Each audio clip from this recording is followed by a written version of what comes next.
శ్రీ శ్రీ రేణుకా ఎల్లమ్మ గారి ప్రతిష్టాపన ఈరోజు జరిగింది. అందరూ కుటుంబ సభ్యుల్లాగా అందరూ ఇది నాదే బాధ్యత అని చేసిన వాళ్ళందరికీ పేరు పేరున నేను శిరస్సు వంచి మీ అందరికీ ఒక నమస్కారం చేసుకుంటున్నా. ఎందుకంటే ఈ అవకాశం నాకు వచ్చింది. నేను ప్రౌడ్గా ఫీల్ అవుతలేను, కానీ ఈ అవకాశం అమ్మగారు రేణుకా ఎల్లమ్మ గారు నా మీద ఏదో కొంత ఇంటిక మందమన్నా, లేకపోతే ఏనిగంత బలమున్నా, ఇంటికంత అదృష్టం లేకపోతే ఏదీ రాదు అని మా అమ్మ చెప్తుండే ఎప్పటికీ. అదే విషయం ఇవాళ నాకు ప్రూవ్ అయింది. ఎందుకంటే నేను ఎక్కడో ఉన్నవాడిని, జూబ్లీహిల్స్లో ఉన్నవాడిని. అసలు ఇక్కడ ఈ అశోక్ నగర్ ఇవి అంతానంటే నాకు తెలియదు అసలు.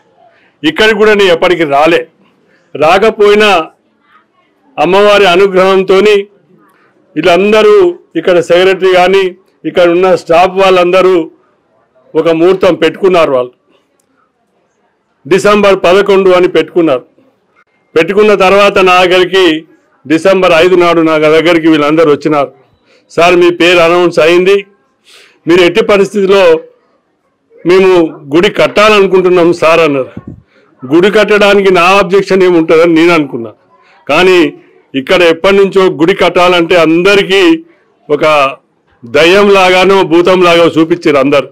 కానీ అటువంటి ఏం లేకుండా ఏం లేదమ్మా కడదాము, నా వంతు సహకారం కూడా నేను చేస్తా తప్పకుండా. మీకు ఎంత వీలైతే అంత నన్ను ఒలుచుకొని తినండి, నేను అంత మెత్తగా ఉంటా నేను.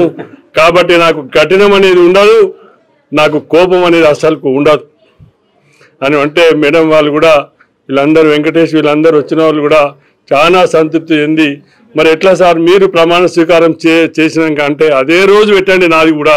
నేను కూడా ఏం అనుకోలేదు, సీఎం కూడా చెప్పలే, నేను సీఎం కూడా కలవకపోయినా పర్వాలేదు, మీరు అమ్మవారిది అంటున్నారు కాబట్టి అమ్మవారి కంటే ఎవరు ఎక్కువ కాదు, సీఎం ఎక్కువ కాదు, ప్రైమ్ మినిస్టర్ ఎక్కువ కాదు. కాబట్టి నేను ఆ మాట ధైర్యంతో అమ్మవారు అనగానే అదే 11వ తారీఖు డిసెంబర్ 11 నాడు నా ప్రమాణ స్వీకారం చేసి ఇక్కడికి వచ్చి శంకుస్థాపన చేసి అక్కడికి పోయి ప్రమాణ స్వీకారం చేసుకున్నా.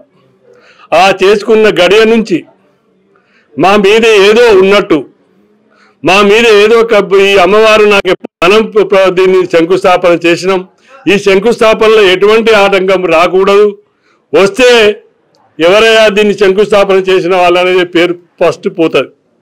కాబట్టి అది ఎక్కడా జరగకుండా అందరూ వెంకటేశ్వర రెడ్డి అయినా వీళ్ళందరూ మంచి అకౌంట్ కూడా వెంకటేష్ యాదవ్ పెట్టి వీళ్ళందరినీ చైర్మన్గా చేసి గుడికి చైర్మన్గా చేసి వాళ్ళను చేసిన తర్వాత దీనికి పైసలు కూడా రావడం స్టార్ట్ అయింది. అప్పటి వరకు దీనికి అకౌంట్ ఎవరికి వేయాలంటే ఈ రోజులలో ఎవరికి డబ్బులు ఇవ్వాలన్నా ఇబ్బందికరమైన పరిస్థితి ఉంటుంది. 10 రూపాయలు కానీ 5 రూపాయలు కానీ ఎవరికి వాళ్ళకే గొప్ప పైసలు. కాబట్టి అది ఎవరైనా ఇవ్వలే. ఆ అకౌంట్ ఓపెన్ చేసిన తర్వాత ఒక్కొక్కరు ఎవరి ఇష్టం వచ్చినంత వాళ్ళు బ్యాంక్ అకౌంట్ పంపించడం, ఆ బ్యాంక్ అకౌంట్ నుంచి వచ్చిన పైసలు ఎట్లా వస్తుంటాయో అట్లా చేసుకుంటూ పోతుండే. మొన్ననే నేను ఏమన్నా అంటే ఇప్పుడు జరిగే గుడి అయితే అయిపోయింది, కానీ ప్రతిష్టాపన చేయాలంటే 5 నుంచి 10 లక్షల రూపాయలు కావాలి అని వెంకటేష్ యాదవ్ వాళ్ళకే చెప్పిన నేను. ఎక్కడన్నా దాతలు ఉంటే మంచిగా ఉంటే చేయండి, చేస్తే దానికంటే అది కూడా ఎక్కడ కాకపోయినా ఇది అనుకున్నది జరగాలి, జరిగి తీరాలి. కాబట్టి దీన్ని ఎక్కడ ఆపేది లేదు. మనం తొందరగా గుడి ఏదో సంవత్సరాల కొద్దీ గుడి కడతారు, కానీ ఈ 5 నెలల్లో పూర్తిగా 5 నెలలు పూర్తిగా కంప్లీట్ అయ్యి 6వ నెల నడుస్తున్నది మనం వచ్చి. అప్పటి నుండి ఇప్పటి వరకు గుడి పని 1 నెల రోజులు కొంచెం పని అటు ఇటు ఆగినా అది మేస్త్రీలతోనే ఆగింది, మనతోనే ఎక్కడ ఆగలే. దీని చరిత్ర ఎంత గొప్పది అంటే దీనికి పూర్వీకులు చెప్తున్నారు. ఇక్కడ ఇదొక బావి ఉండింది, ఇక్కడ ఎల్లమ్మ తల్లి ఉండింది. ఇక్కడ ఈ ఎల్లమ్మ తల్లి అందరూ కొలుస్తుంది, కానీ అమ్మవారికి గుడి లేదు అని. కానీ ఇన్ని రోజుల నుంచి 60 ఏళ్ళ నుంచి 1960 నుంచి ఇప్పటి వరకు దీనికి గుడి లేదు అంటే మరి వచ్చిన వాళ్లకు ఎవరికి దయలేకనా కాదు. వాళ్ళకు ఇందాక చెప్పినట్టు ఏనిగంత బలం ఉన్నా ఎంటికంత అదృష్టం లేకపోతే ఎవరూ ఏమి చేయలేరు. అది నేను కావచ్చు, ఇంకోరు కావచ్చు, ఎవరైనా కావచ్చు. వాళ్ళకు నాకు తోడు అయి ఆ బలాన్ని, నాకు ఆ ఇంటికంత అదృష్టాన్ని మీరందరూ కల్పించినందుకు మీ అందరికీ పేరు పేరున కృతజ్ఞతలు. కాబట్టి ఈ రేణుకా ఎల్లమ్మ తల్లిని ఎప్పుడు ఇందాక నేను చెప్పిన ఇది నా ఇంటి వెలవెలుపులాగా చూసుకుంటూ ప్రతిసారి ఇక్కడికి నాకు ఏ పదవి ఎక్కడ వచ్చినా, ఏ పదవి నుంచి నేను ఏ దూరం పోయినా ఫస్ట్ రేణుకా ఎల్లమ్మను దర్శనం చేసుకున్న తర్వాతనే నేను ఎక్కడికైనా పోయేది ఉంటుంది. ఇంతకుముందు పీజేఆర్ గారు ఉండేది. పీజేఆర్ గారు పెద్దమ్మ గుడిని ఏర్పాటు చేసి ఆయన ఎక్కడ ఏ పని చేసినా ఫస్ట్ పెద్దమ్మ గుడికి దర్శనం చేసుకొని నేను చిన్నగా ఉన్నప్పుడు కూడా గింత గుడి మీద ఉండేది ఆ పెద్దమ్మ తల్లి. అప్పటి నుంచి కూడా పీజేఆర్ ఆడికి వస్తుండే. కాబట్టి పీజేఆర్ లాగా అంత పెద్దవాడిని కాక నేను, కానీ అందులో చిన్నవాడిని అయినా నేను కూడా ఈ రేణుకా ఎల్లమ్మను తప్పకుండా చూసుకుంటూ మేము ఎప్పటికీ దర్శనం చేసుకుంటూ పోయి మీ అందరిని కూడా కోఆర్డినేట్ చేసుకొని పోయి మీరందరూ కూడా మీ కుటుంబ సభ్యులందరూ కూడా ఇక్కడికి వచ్చేదానికి ప్రయత్నం చేయండి. ఎందుకంటే ఇవాళ ఇంత పెద్ద ప్రతిష్టాపన, మీరు ఇంటికి 2 వచ్చినా ఎంతమంది కావాలో మీకే తెలవాలి. మీరు ఇంట్లో 1 4 3 ఉంటారు అందరు, కానీ అందరి కుటుంబ సభ్యులు రాకపోతే ఎట్లా? ఇది మనది కుటుంబం. కాబట్టి సరే రాని వాళ్ళని మనం ఏమి ప్రశ్నించే హక్కు మనకు లేదు, కానీ మన బంధువుల్లాగా ఇవాళ నా ఇంట్లో పెళ్ళి ఉంది మీరు ఎందుకు రాలేదంత అడిగేంత ఒక్కటి మాత్రం నాకు మాత్రం అందరి మీద ఉంది స్వతంత్రం. ఎప్పుడైనా ఏదైనా జరిగితే అందరూ రండి, అందరం కలిసి మెలిసి ఒక వంటలకు పోయినట్టు మనం అందరం ఒక దగ్గర కూర్చొని భోజనాలు చేసి అందరికీ నువ్వు బాయి బాయి అని అక్కా చెల్లె అని పిలుచుకుంటే మనకు ఎప్పటికీ ఇది ఒక దండాలయంలో దేవాలయం కట్టిన మనుషుల్లాగా మనకు ఎప్పటికీ పేరుంటుందని కోరుకుంటూ మీ అందరి దగ్గర సెలవు తీసుకుంటాను. నా పేరు పద్మజ. నేను హైదరాబాద్ సిటీ గ్రంథాలయ సంస్థ సెక్రటరీగా పనిచేస్తున్నాను. నేను 2018లో ఇక్కడికి వచ్చేటప్పటికే ఒక చెట్టు చుట్టూ అంటే మన ఎంప్లాయీస్ అందరూ కూడా చెప్పారనమాట, ఇక్కడ అమ్మవారి పవర్ ఉంది, ఎన్నో సంవత్సరాలుగా అమ్మవారిని ఇక్కడ కొలుసుకుంటున్నాము. ఈ కొలుసుకోవటం వల్లే మన హైదరాబాద్ నగర గ్రంథాలయ సంస్థకి రావాల్సిన ఫండ్స్ కానీ ఏమైనా కూడా వస్తుండేవి. కొన్ని సంవత్సరాలు ఆ మధ్యలో ఆగిపోయిన క్రమంలో డబ్బులు కూడా రావటం కూడా మనకి ఆగిపోయింది. అంటే జీతాలకు కూడా లేని పరిస్థితికి వెళ్ళిపోయాం మనం. అంటే కరెంటు బిల్లు కట్టలేని పరిస్థితికి హైదరాబాద్ నగర గ్రంథాలయ సంస్థ వెళ్ళిపోయింది.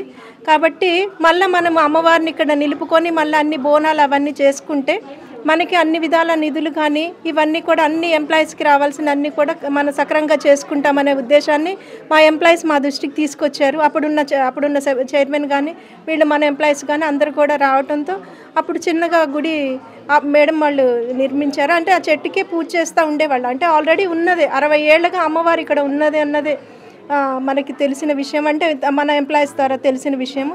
దాని ప్రకారం బోనాలు అయితే 2000 మేము వచ్చినప్పటి నుంచి అయితే చేస్తూనే ఉన్నారు మేడం వాళ్ళు కానీ అక్కడున్న సిబ్బంది అందరూ కూడా కలిసి అందరి సారథ్యంలో అందరు రిటైర్డ్ ఉద్యోగులు అయితే మీ రెగ్యులర్ వాళ్ళు అందరూ కూడా అందరి సహాయ సహకారాలతోటే చేస్తూ ఉండేవాళ్ళు. తర్వాత ఇంకా చైర్మన్ గారు వచ్చే ముందు అంటే ఇక్కడ ఉన్న పనిచేసే వాళ్ళకి కానీ అందరికి కూడా ఏంటంటే ఇక్కడ వర్షం పడితే చెట్టు నుంచి వర్షం లోపలికి పడేసి చెట్టు ఆ చీర కట్టిన అలంకరణ అంతా కూడా పాడైపోతుంది. కాబట్టి కరెక్ట్గా మనకి ఒక అమ్మవారు తడవకుండా ఉండే విధంగా నిలువ ఏర్పాటు చేస్తే మనకి ఎప్పటికి కూడా ఇక్కడ పనిచేసే ఉద్యోగస్తులకు కానీ రిటైర్డ్ ఉద్యోగస్తులకు కానీ తర్వాత రాబోయే వాళ్ళకి కానీ ఎలాంటి ఇబ్బందులు లేకుండా ఉంటాయి అనే ఉద్దేశంతో ఈ యొక్క సిటీ గ్రంథాలయ సంస్థ ఆవరణలో రేణుకా ఎల్లమ్మ శ్రీ శ్రీ శ్రీ శ్రీ రేణుకా ఎల్లమ్మ వారి దేవతా ప్రతిష్ట ఈరోజు జరపడం జరిగింది. అదేవిధంగా ఈ యొక్క అమ్మవారు మొట్టమొదటిగా నేను ఇక్కడ కూడా ఒక ఎంప్లాయీని గ్రేడ్ 2 లైబ్రరీగా ప్రమోషన్ వచ్చాను. ఇక్కడ నేను ఇక అమ్మవారి యొక్క గుడి యొక్క ప్రతిష్ట కోసం అని చెప్పి ఒక 5-6 నెలల్లోనే శంకుస్థాపన చాలా విశేషంగా జరిగింది. ఆ రోజు మంచి ముహూర్తంలో. అదేవిధంగా అమ్మవారు చాలా పవర్ఫుల్, అంటే మామూలుగా ఉండదు, అమ్మవారు చాలా పవర్ఫుల్ అనమాట. ఇది చెప్పేటట్లేదు. ఇక్కడ మనం అంత చిన్న గుడి ఉండేది, ఆ గుడి ఉన్నా కూడా ఎవరైనా సరే అక్కడ కొబ్బరికాయ కొట్టినా ఎవరైనా మొక్కు ఉన్నా కూడా మనం ఏం కావాలో అది అమ్మవారు ఇచ్చే యొక్క పవర్ అమ్మవారి దగ్గర ఉంది. నేను చూసిన తర్వాత గుడి కడదామనే యొక్క ఆలోచన వచ్చింది మేడం గారి వాళ్ళందరికీ కూడా. ఆ తర్వాత ఈ శంకుస్థాపన పెట్టిన రోజున అనుకోకుండా చైర్మన్ గారు కూడా కొత్తగా రావడం, వారు ఆ రోజు ప్రమాణ స్వీకారం చేయడం, వారి చేతుల మీదుగా గుడి శంకుస్థాపన జరిగింది. ఇంకోటి ఏంటి, యుద్ధ ప్రాతిపదిక అంటే ఎంత తొందరగా అంటే అంత త్వరగా సహజంగా గుడి కట్టాలంటే 2 సంవత్సరాలు 2 సంవత్సరాలు అవుతుంది. కానీ ఇక్కడ ఒక 5-6 నెలల్లో 7-8 నెలల్లోనే ఈ గుడి మొత్తం కూడా కంప్లీట్ అయిపోయింది.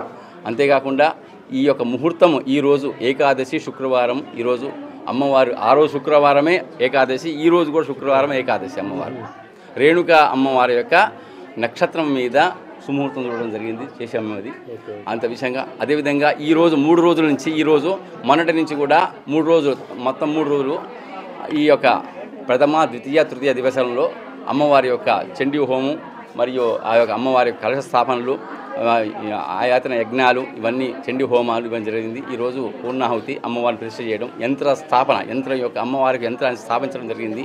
ఈ విధంగా ముఖ్యంగా ఏంటంటే ఈ యొక్క జిల్లా గ్రంథ సంస్థలో ఉండే పనిచేసే వాళ్ళందరూ కూడా, అందరూ ఉద్యోగులైతేంది, తదిమా వాళ్ళైతేంది, ప్రేక్షకులైతేంది, ఇక్కడ చదువుకునే పిల్లలైతేంది కూడా ఈ అమ్మవారికి ఒక విగ్రహం గుడిగట్ట అని చెప్పి మామూలు కృషి కాదండి, చాలా కృషి చేశారు వీళ్ళు. ఇక్కడ చాలా కృషి చేశారు, పట్టుదలతో చేసి వీళ్ళందరూ కూడా అనతి కాలంలో తొందరగానే ఈ యొక్క అమ్మవారిని ప్రతిష్ఠ చేసుకుంటూ ఈ గుడిని ఇంకా డెవలప్ చేసుకుంటూ అమ్మవారికి ఇంకా ఏమేమి కావాలో ఆమె తప్పించుకుంటే మనం ఏం చేయాల్సిన అవసరం లేదు. ఆమెకి ఏం కావాలో ఆమెకు తెలుసు.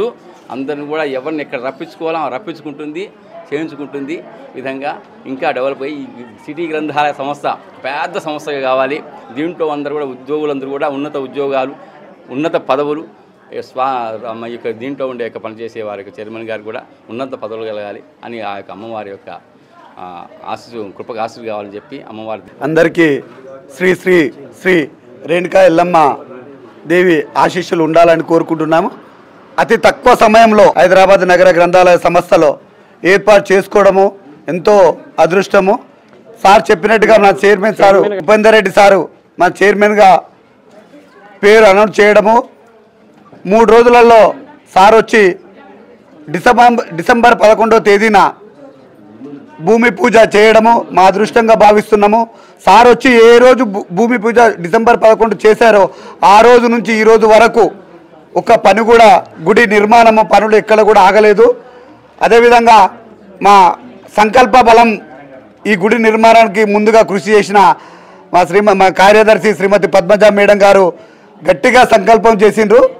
చేయడం వలన మా చైర్మన్ గారు మాకు అందరూ ఈ కార్యక్రమంలో మెయిన్ గుడి నిర్మాణం కొరకు ఇటు వెంకటేష్ యాదవ్ కానీ, వెంకటేశ్వర రెడ్డి సార్ కానీ, రామ్మోహన్ కానీ, అదేవిధంగా విశ్రాంతి ఉద్యోగుల సంఘం అధ్యక్షులు దేవేందర్ కానీ, బుచ్చయ్య కానీ, వీళ్ళందరూ ప్రతి ఒక్కరు అవుట్సోర్సింగ్ ఉద్యోగస్తులందరూ, ప్రతి ఒక్క ఉద్యోగి దాతలందరూ అసలు ఒక విషయము, అమ్మవారి గుడి నిర్మాణం ప్రారంభం చేస్తున్నాము, మీ సహాయ సహకారం అందించాలని ఒక చిన్న కోరిక కోరగానే వాళ్ళందరూ వాళ్ళ శక్తికి మించి దాతలు ఇచ్చారు. దానివల్లనే మా అదృష్టంగా భావిస్తున్నాం. ఎందుకంటే కార్యదర్శి మేడం శ్రీమతి పద్మజ మేడం గారు సంకల్ప బలంతో మాకు భగవంతుడు ఉపేందర్ రెడ్డి సార్ను పంపించింది అనుకుంటున్నాం. సార్ వచ్చిన తర్వాత ఎటువంటి సమస్యలు లేకుండా ఏది లేకుండా మా గుడి నిర్మాణం కొరకు ఇగో ఎంతోమంది కొంచెం చిన్న చిన్న ఇబ్బందులు పెడదామని చెప్పి ప్రయత్నం చేశారు. కానీ ఆ ప్రయత్నంలో రేణుకా ఎల్లమ్మ తల్లి వాళ్ళ నోర్లు మూపించింది. ఈ చుట్టుపక్కల కూడా వాళ్ళని ఎవరిని కూడా రానియకుండా కూడా చేసింది. పెద్ద పెద్ద నాయకులు కూడా ఇబ్బంది పెట్టి చేయడానికి కూడా ఏం చేసినా కూడా అమ్మవారి కృప వల్ల ఈరోజు మా చైర్మన్ చెప్పినట్టుగా ఎందుకంత బలం ఉండి అదృష్టం ఉండాలని చెప్పేసి చిన్న అదే అదృష్టం నాకు కూడా కలిగింది సారు ఆశీస్సులతోటి. ఈరోజు ప్రత్యేకంగా 3 రోజుల పూజలో పాల్గొనగలిగిన, అదేవిధంగా ఉద్యోగస్తులు వాళ్ళకి పేరున నిజంగా చెప్పాలంటే కమిటీ మెంబర్లు ఏర్పడిన వాళ్ళందరూ. నమస్కారం, నా పేరు వెంకటేష్ యాదవ్. నేను ఇక్కడ జాబ్ చేయబట్టి 30 years నుంచి జాబ్ చేస్తున్నా. అయితే ఇక్కడ ఒక వెనకాల వేప చెట్టు ఉంది కదా, అక్కడ చిన్న 4 రాళ్ళు పెట్టి పూజ చేసి అమ్మవారికి బొట్లు పెట్టి పూజ చేస్తుండే 30 years బ్యాక్. నేను అనుకుంటుండే ఇక్కడ వచ్చి మొక్కి ఇక్కడ గుడి కడితే బాగుండే అనేసి అనుకుంటా కానీ ఎవరు ముందుకు రాకపోతుండే, మనం కూడా ఏం చేయలేని పరిస్థితి. తర్వాత ఇన్ని సంవత్సరాల తర్వాత మేడం సంకల్పించుకుంటూ సారు వెనకాల నుంచి అన్ని అండదండలు ఉన్నాయి కాబట్టి ఇంతవరకు మేము గుడి కట్టగలిగినాం. అందరు సహకారం ఇచ్చినందుకు దాతలు కానీ, ఉద్యోగస్తులు కానీ, అవుట్సోర్సింగ్ సిబ్బంది కానీ ఇంకా చాలామంది ఉన్నారు. అందరికీ నా యొక్క ధన్యవాదాలు. నాకు ఈ చైర్మన్ పోస్ట్ ఇప్పించిన చైర్మన్ గారికి, సెక్రటరీ మేడం గారికి, నా తోటి ఉద్యోగస్తులందరికీ. రోజు చాలా పెద్ద పర్వదినం. మాకైతే నా చిరకాల కోరిక ఇది. Once in a life time అంటారు చూడండి, ఇటువంటి భాగ్యము మనకు ఎన్ని జన్మలు ఎత్తినా దొరకదని నేను అనుకుంటున్నాను. అది అందరు అంటున్నారు నా ఫలితం, నా కృషి అని. నా కృషి కాదు, నాకు అందరు సహకరిస్తేనే నేను ఇది చేయగలిగిన. చిన్నవాళ్ళ నుంచి పెద్దవాళ్ళ వరకు మొదలు మా సెక్రటరీ మేడం గారు ఎప్పుడు అనేది గుడి కట్టాలి అని. తర్వాత ఆమె కొన్ని సంకేతాలు వస్తే అప్పుడు నాకు చెప్తే నేనన్న మేడం మనము దానికి మొదలు పెడదాము, డేట్ ఫిక్స్ చేద్దామని. అప్పుడే మన పంతులు గారికి ఫోన్ చేసి అయితే మంచి ముహూర్తము పెట్టాడు. ఆ ముహూర్తంలో శంకుస్థాపన అయింది. ఆ ముహూర్తం కంటే ముందే మన అందరు చెప్పినట్టు మన చైర్మన్ గారు పెద్దలు వాళ్ళు వచ్చి శంకుస్థాపన చేశారు. శంకుస్థాపనలతోనే ఉంటుంది అంతా. ఆ బలంతోనే ఇప్పుడు ఇంత పెద్ద గుడి తయారైంది. ఈ గుడికి ఎట్లా అంటే మేము ఫస్ట్ ఎవరు కడతారు అంటే అనుకోకుండానే వాళ్ళు వచ్చేస్తున్నారు మా దగ్గర వచ్చి మేము కడతాము అని. వాళ్ళు ఎంత మనం చెప్పకున్నా ఇప్పుడు కొన్ని నేను వేరే కూడా కట్టించినాను. మనుషులు దొరికినా కానీ లేట్ వస్తారు, వెయిట్ చేయాల్సి వస్తుంది. ఇక్కడ అట్లా కాదు, నేను 10 పనులు ఉంటాయి, ఒకరికి చెప్తా, నలుగురికి చెప్తా, అందరికి వాళ్ళు మళ్ళీ ఫోన్ చేయడానికి కూడా నేను మర్చిపోతే వాళ్ళే ఫోన్ చేస్తారు నేను వస్తున్నాను. అట్లా ప్రతి పని ఒకటి వెనకాల ఒకటి అయిపోయినాయి. ఇక్కడ ఇప్పుడు మన దగ్గర ఉన్న అందరు హెల్ప్, ఆఫీస్ సిబ్బంది అంతా, గుడి కట్టిన వాళ్ళు స్థపతులు సురేష్ గారు, శ్రీనివాస్ గారు, వాళ్ళైతే చూడండి మీరు ఎంత మంచిగా డెకరేటివ్ తయారు చేశారు. వాళ్ళ రాజమండ్రి నుంచి పిలిపించాం మేము. వాళ్ళు ఇక్కడే ఉండి పొద్దున్న 6 నుంచి సాయంత్రం 6 వరకు నిరంతరం పనిచేసి ఎంతో శ్రద్ధగా ఇది ఇంత తయారైంది. తర్వాత ఇక్కడ క్యూరింగ్ చేయని ఇక్కడ సెక్యూరిటీ గార్డ్ ఉన్నాడు, ఆయన అప్పకి చెప్పామన్నమాట. క్యూరింగ్ కూడా చాలా ఇంపార్టెంట్. గుడి ఇప్పుడు కడితే 4 రోజులు, సో వెనకాల ఉండి అంతా క్యూరింగ్ చేయించి ఏ పని చెప్పినా అందరూ, మా దగ్గర ముత్యం అని ఉన్నాడు, అందరూ చిన్న క్లాస్ ఎంప్లాయీస్ నుంచి పై వరకు అందరు సహకరిస్తేనే ఇది అయింది. నాది ఇది ఒక భాగ్యం అనుకుంటున్నా. అమ్మవారు నన్ను ఒక పనిముట్టిగా వాడి ఆమె ఇది చేయడానికి నన్ను వాడినందుకు నేను చాలా సంతోషిస్తున్నా. అమ్మవారికి ఎప్పుడు రుణపడి ఉంటాను అని చెప్పి